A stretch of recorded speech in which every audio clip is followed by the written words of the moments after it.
On Title 42, sir, are you considering delaying lifting Title 42? No, what I'm considering is continuing to hear from well, first of all, there's going to be an appeal by the Justice Department, because as a matter of principle, we want to be able to be in a position where if in fact it is strongly concluded by the scientists that we need Title 42, that we be able to do that. But there has been no decision on extending Title 42.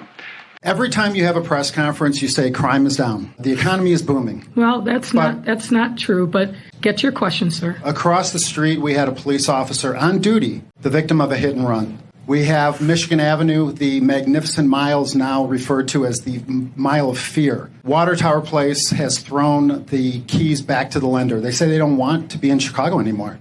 Real Chicagoans are asking me, how could you possibly even consider running for re-election as mayor of the city of Chicago after all the harm you've caused? Well, I disagree with you fundamentally, and I don't think I need to address and dignify your comments 1 second further.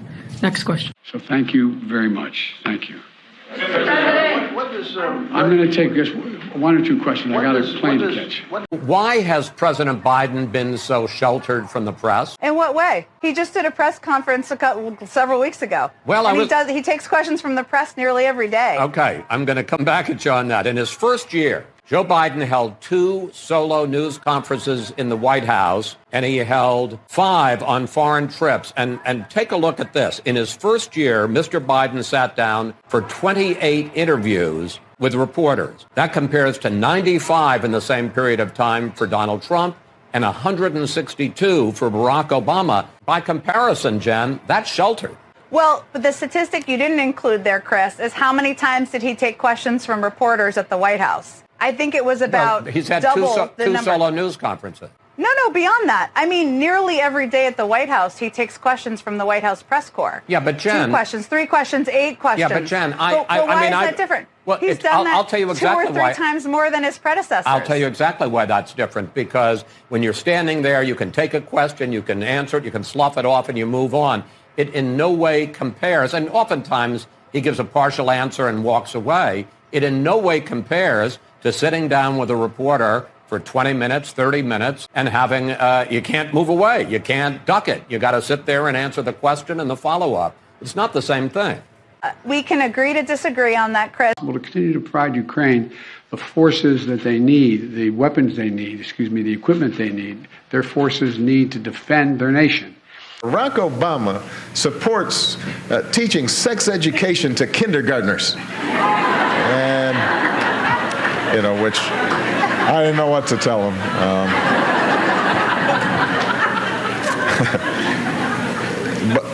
But it's the right thing to do. Don't parents have a right to have concern? I mean, we're talking specifically here about teaching about sex in kindergarten through 3rd grade. I have to say, as a parent, I would have problems with that.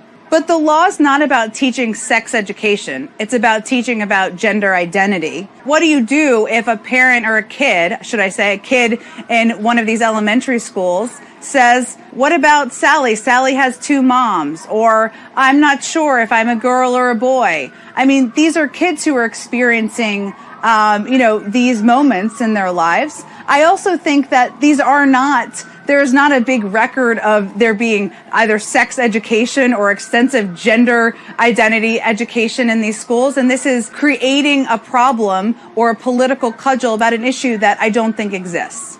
I'm so tired of trickle-down economics. I never found that trickled down on top of my head very much. I was listed, had the great pleasure of being listed as the poorest man in Congress for 36 years. I still had making a hell of a lot more money than anybody else because I was getting a senator's salary. No kidding. I didn't think you should make money while you're in office. But at any rate. As long as many of these private investors see great returns coming from the fossil fuel sector, it's going to be hard to pull them away from that and toward the new technology. If unabated fossil fuel is allowed to grow in these next years in a significant way, as it appears poised to do, that is a deep, unbelievably costly challenge for the world. I'm joined now by White House National Climate Advisor Gina McCarthy. And how does the country increase production, use of greener energy in the short term while still facing all of these challenges and this crisis, especially now in the short term? Let me answer your question very directly. President Biden remains absolutely committed to not moving forward with additional drilling on public lands. The challenge that we faced was that we had a court that ordered that a new lease to be done.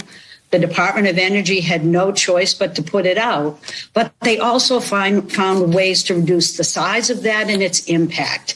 And we'll keep doing what we need to do to appeal those decisions and to make our case in a court. The Democrats are in Congress are stunningly underwater. People ask, which party would you trust to handle an issue more in Congress? And on inflation, it was the Republicans 46 to 32, so a spread of 14 points.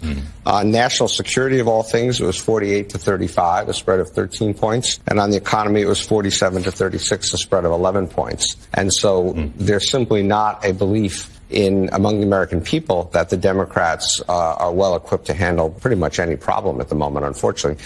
We did not want to put something phony out there.